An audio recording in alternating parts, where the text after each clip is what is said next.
Good morning, and sorry once more for that delay. Actually, it's a big delay, it's half an hour almost.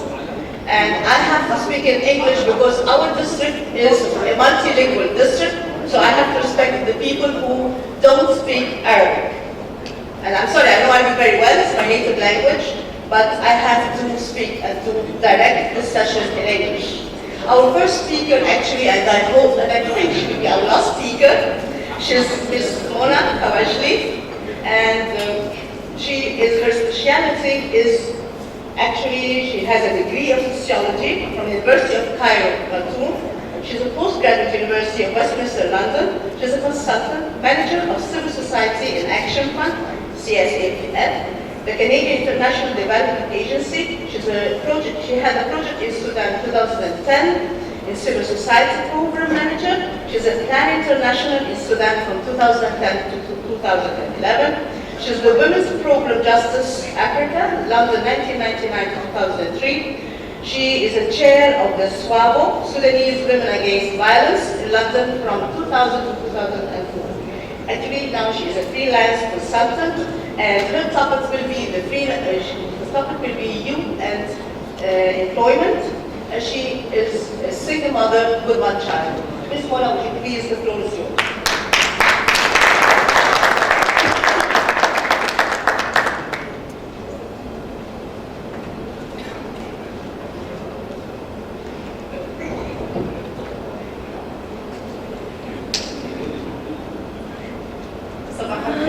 Good morning, everyone. Good morning. I would like to start by thanking Rotary Group for inviting me and for availing this opportunity for me to come and talk about Sudan, youth employment in Sudan.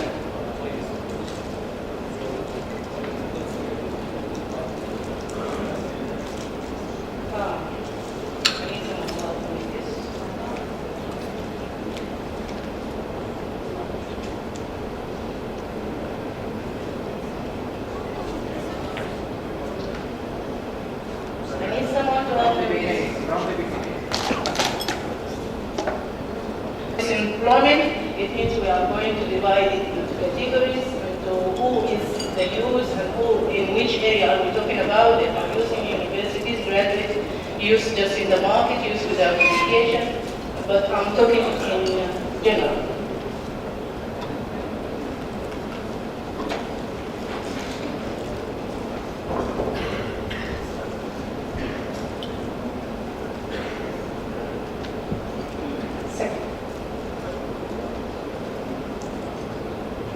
Employment and human rights perspective.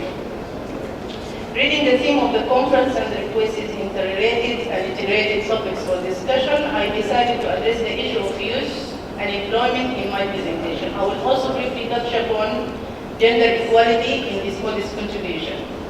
In this contribution, I claim that employment is a basic human right, no less than having the right to live. I also argue that only a successful and balanced development that comes with good governance can provide employment to youth, and that development cannot sustain itself under conflicts and political instability.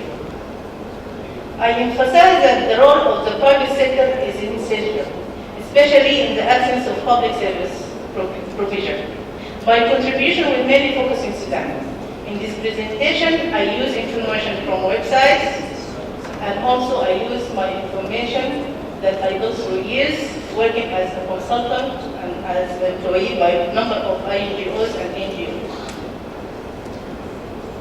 The United Nations Universal Declaration of Human Rights, in its Article 23, states the following on employment. Everyone has a right to work, to free choice of employment, to just and fair conditions of work, and to protection against unemployment. It is the same also with the African Union Charter for Youth, especially Article 15. And also I use the Convention of CEDAW, which is the elimination of all kinds of discrimination against women.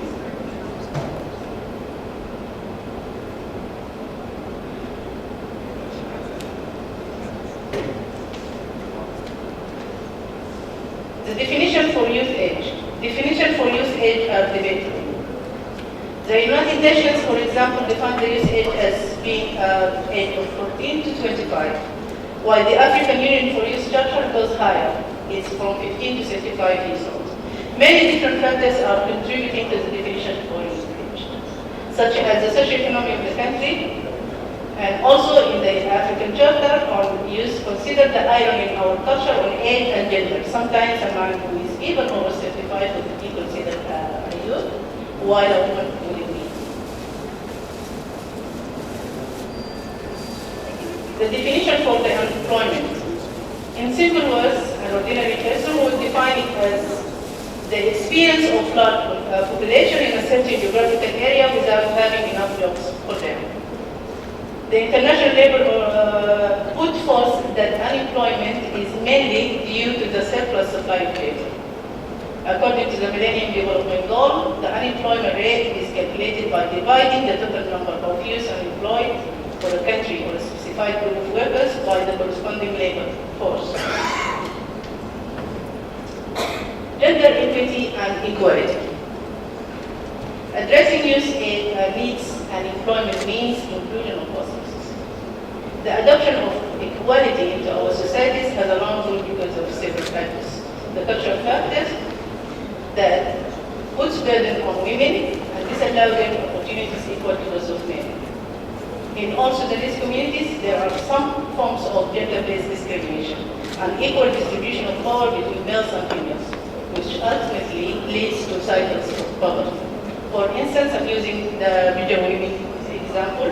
If we wish later, we can elaborate on that. The economic factor poverty that is imbued with sexes in most of our societies raises the question of equity before we think of equality. It is well known that poverty and the absence of education in many communities make it difficult to work perfectly for equality, as this process requires loss of time. Political factor depicts a certain concept of gender in culture to reach its political goals. The inability to see women as a main factor in the development of their countries results in the inequality of the community. Gender is about social structural roles for both males and females. For this reason, inclusion of gender as a cross-cutting issue in our laws and policies, education and other aspects, and also in the enforcement, has become essential. This is important because women still endure discrimination, and their roles are stereotyped even in the most progressive societies. It is very important that we understand the difference and importance of equity as a process to be fair to both males and females, and that it has its own tools to reach to the desired fairness, for instance, positive discrimination, while equality, on the other hand, is a result of it. Causes for unemployment. Unemployment is a global problem, but the estimated cost for it and its statistics vary. For instance, the EU statistics shows that the unemployment rate of labor force reaches to 9.7%. The study showed that there were large variations in employment and employment level across age, gender, and geographical areas. In the UK, for example, the government announced that the actual figure for unemployment is 3 million, 8.4%. And the highest percentage is from women, which is 80%. And I can assure you, even with women, there is the age category, there is the ethnic minority, and other areas. Unemployment has risen in 2/3 of European countries since 2010, has inserted it to growth and jobs. This is according to the Labour Report. Causes. For example, in UK, unemployment problem is not a priority for the government. There are other issues. Severe immigration laws for professionals stopped many businesses and resulted in job reduction and unemployment. For instance, like the car industry with the Asians in UK. Large immigration within the EU, immigrants from East Europe to West, that resulted in low-paid jobs, and they accept the low-paid jobs while rich people don't, and they don't find jobs as a result. Long-term unemployment is one of the main factors for unemployment in UK. ILO claims that even if the situation improves, the long-term unemployed at risk of exclusion from jobs market. Armed conflicts and political instability. In the case of Sudan, Sudan has survived war since early years of the modern history. With very few years of peace and democracy, the first one was during the 60s and the other one was in 1985, which is the uprising. The long war in Africa has ended with the CPA, Convention Peace Agreement, and the separation of the South from the North, and a new state was formed in the South. However, the war in Darfur started in 2003 and is yet to see peace. Only one faction has reached peace with the government. Now another war has started in the Nuba Mountains, and if both of the two Sudanese states, North, South, do not consider peace, the whole country will be in war again. The war resulted in the government spending money on defense and security instead of spending it on social development. Armed conflicts and political instabilities are causes for the absence of development. Absence of good planning and development means poverty. This is a vicious cycle. Unbalanced development leads to marginalization of groups. This would result in conflicts and escalation of war and consequently the militarization of youth instead of having them playing roles in development. Cities are also witnessing tremendous growth because of immigration and migration. We have in Sudan immigration from East Africa, West Africa, and also migration because of displaced people. While job opportunities are few, people are large numbers. The population of the whole of the country is 34 million. This is according to line 211. According to the Central Bureau of Statistics, Sudan, the population of the capital reached to 3 million in 2008. You can double this number. There is a high mismatch between education qualifications, supplies, and labor market requirements, demands. The country industrial capability is little. This little is allocated to cover war expenses instead of using it to improve the economy. Absence of true understanding to the importance of youth in development, despite that youth constitute the majority. They are still the minority because they are not consulted or included in decision making. Youth priorities are not addressed. However, there are some few good efforts in recent years. For instance, there is the UNDP with other partners like MDG of Spain and with others also UNAID, as you see here in the presentation written there, came with huge money spent on the South Kordofan area, the three states of Blue Nile, South Kordofan, and North Kordofan. This is exactly where the war is now. And they have national counterparts from the Federal Ministry of Youth, Force, and others, with some few Sudanese NGOs. These efforts are very needed and appreciated. But could they alone bring sustainable peace or bring development to the country? Peace-building initiatives and activities in post-conflict areas have realized the importance of development as a way out of poverty and conflicts rather than depending on relief, which was the case in Sudan for long years. However, these activities, in my opinion, are very important. Yet, there still remains a need to address the following. The government's restrictions on organizations of movement, especially the youth ones, who are the bridge and leaders of social change. Government's restrictions are laws that negatively affect the private sector. Some donors restrict their funding, which is not ideal for youth priority, neither it is for their empowerment. Private sector in Sudan needs to be more involved with civil society and help build their capacities. Conclusion, government's private sector and youth. There are huge challenges facing governments and the private sector in working for youth employment. The private sector has more roles to play. Real investment means building the capacity of the society by building the capacity of male and female youth. Paragraph 41 of the NEPAD, which is the new Partnership for African Development framework, documents states, what is needed is a commitment on the part of governments, the private sector, and other institutions of civil society to genuine integration of all nations into the global economy and welfare. Working hard for the respect of human rights is also part of private sector's obligation. Sustainable peace is needed. Building a school is not enough by itself to offer quality. It's important to have a quality of education. the heavy tax and the unfair laws that are negatively affecting the private sector's existence and production. It's important to create an accurate data system for youth population qualifications and market analysis. These are essential to job creation.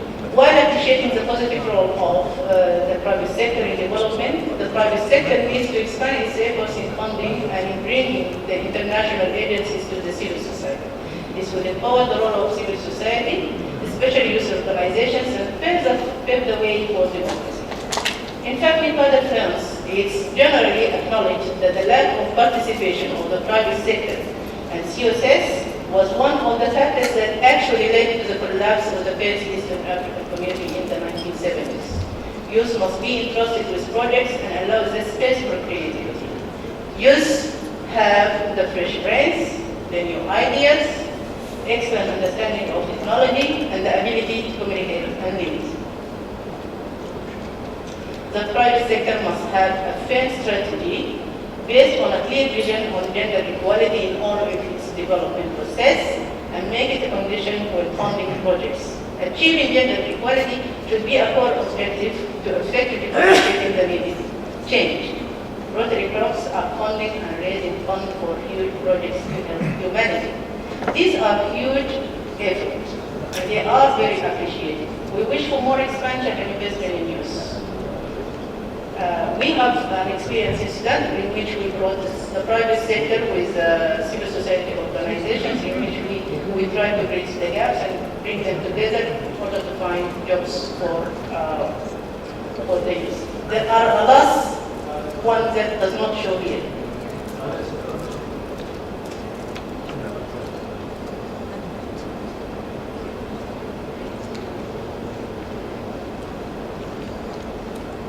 Well, I think that's all. Thanks.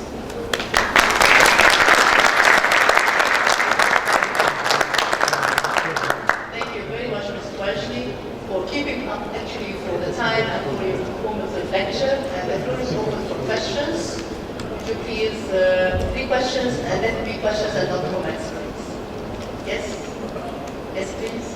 Your name and the club. Mic, please.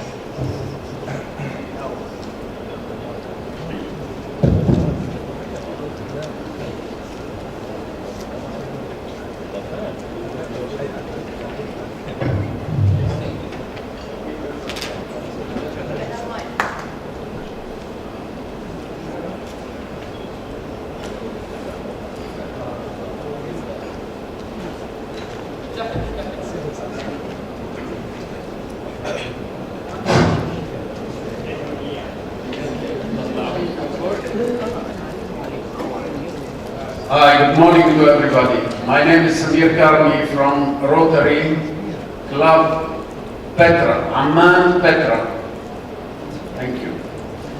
I was really asking the question, why the UN considers the age for youth from 15 to 25, while the Sudanese government considers a young man from 15 to 35. 35 is not a young man, he's already a man. So can you elaborate on these differences? Thank you.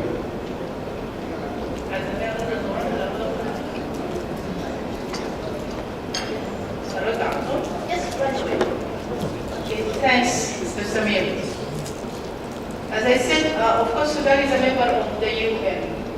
But also Sudan is in East Africa, so there is also the Nepal. There are differences in consideration today between the West and Africa, for instance, because the life in Africa is different from the life in Europe. And it's based also on the division of labor and also on the ability of people who are working in agriculture and others.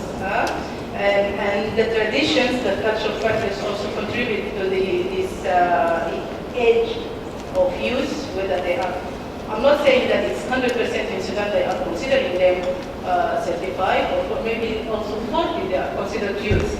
But it's about traditions and culture and division of labor in Africa that maybe are different from Europe. Another question? Thank you. Keeping up with the time. Thank you very much, Mr. Banji. Another applause to them. Which I really want to highlight it. Yeah, it's 1 minute. Building youth leadership and good governance is essential to help them play their needed roles in peace and development. Peace is essential for development. For this reason, I end this presentation by recommending and borrowing the title of the theme for your next conference, Peace through Service. Thank you.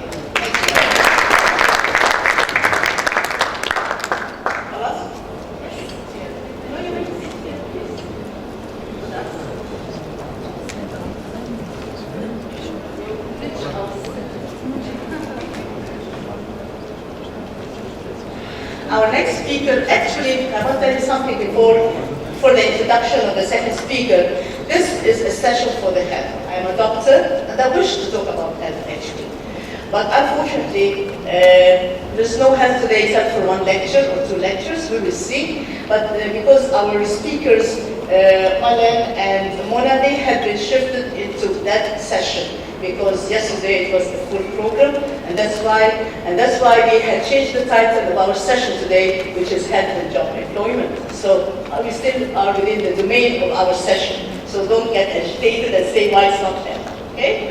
So our next speaker is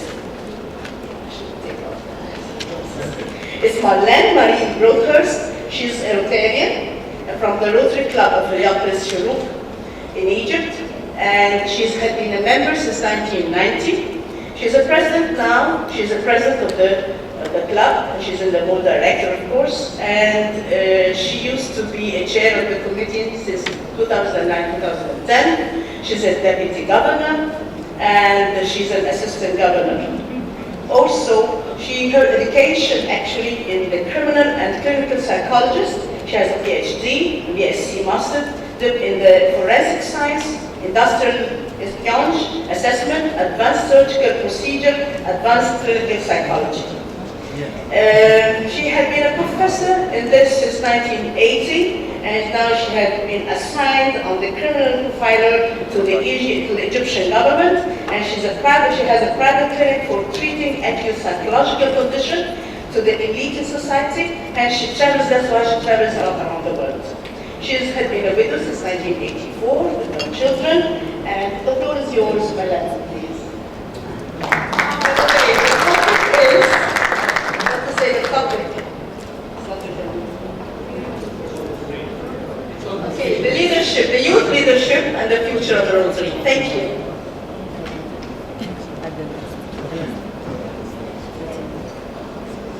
Good morning, ladies and gentlemen. Just give me a moment to get this set up.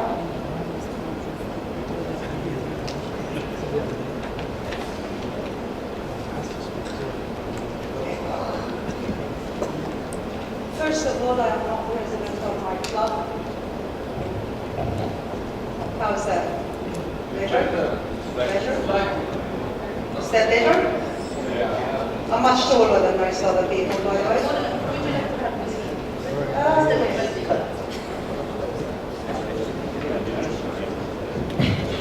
How's that? Even I can hear myself. Woohoo! Okay.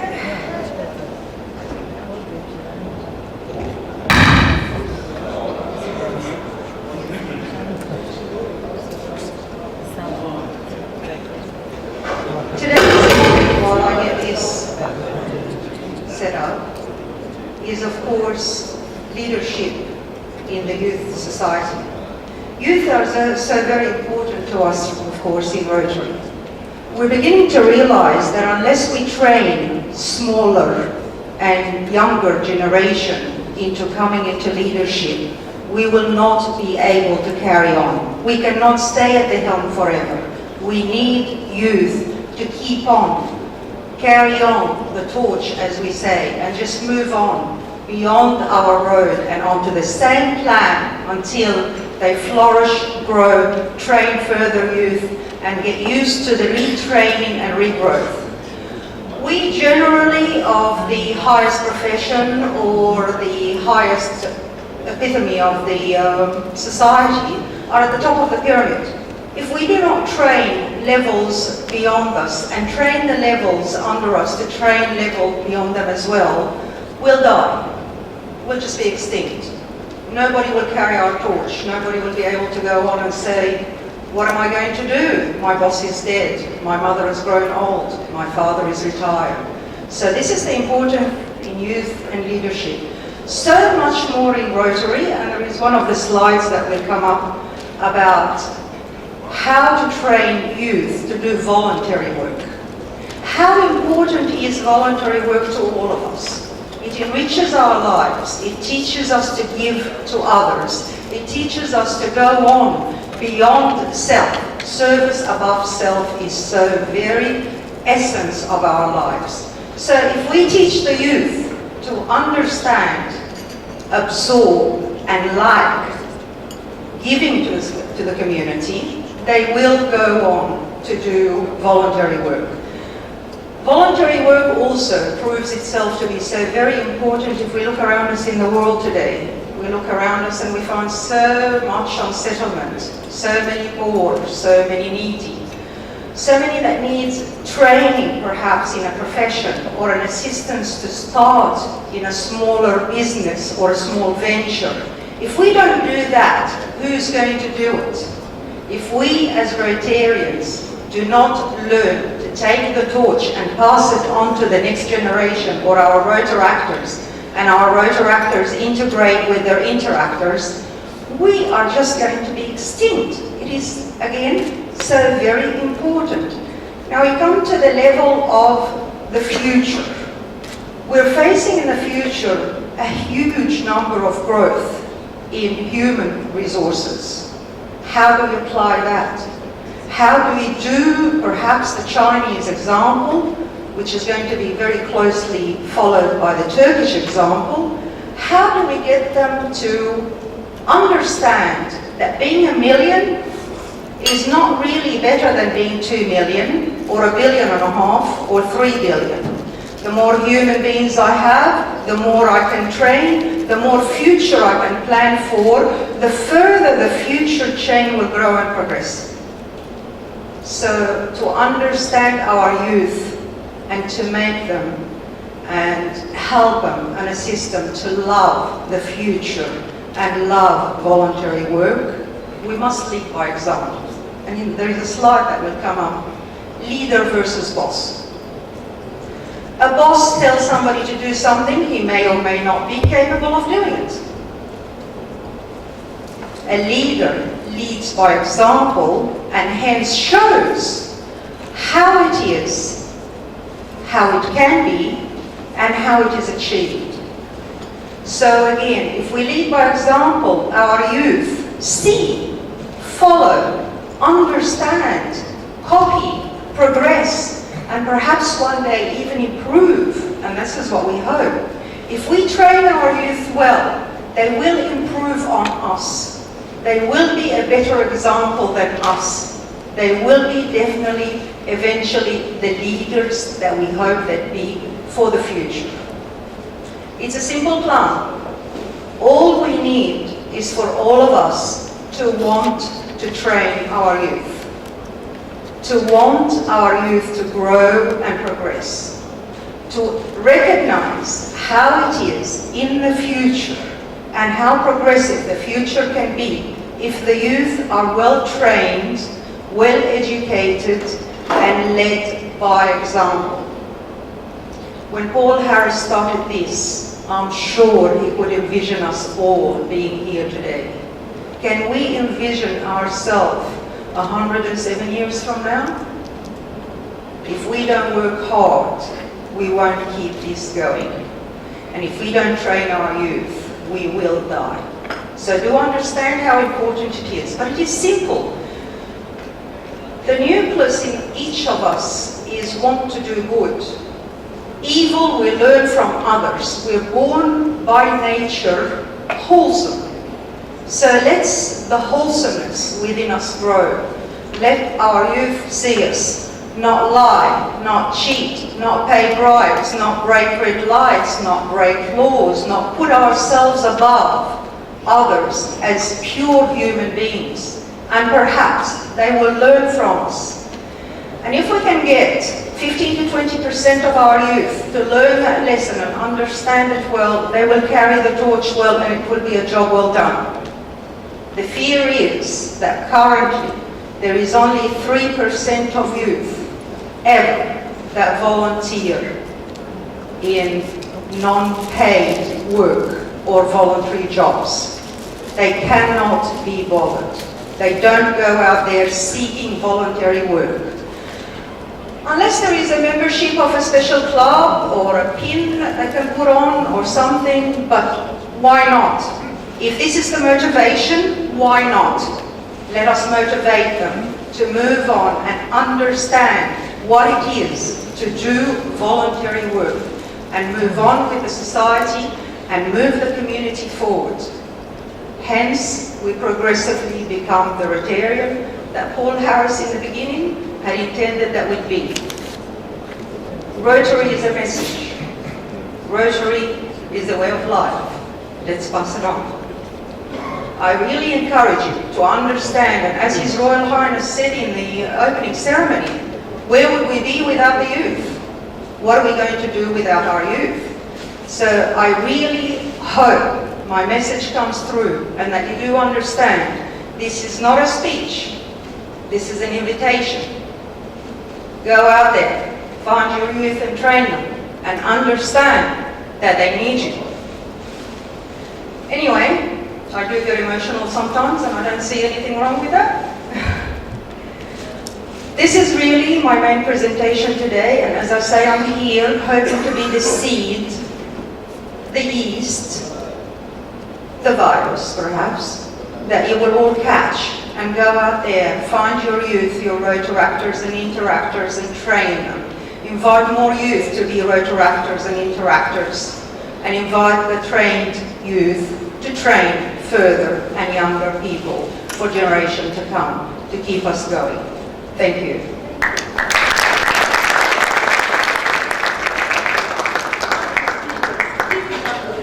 Thank you very much,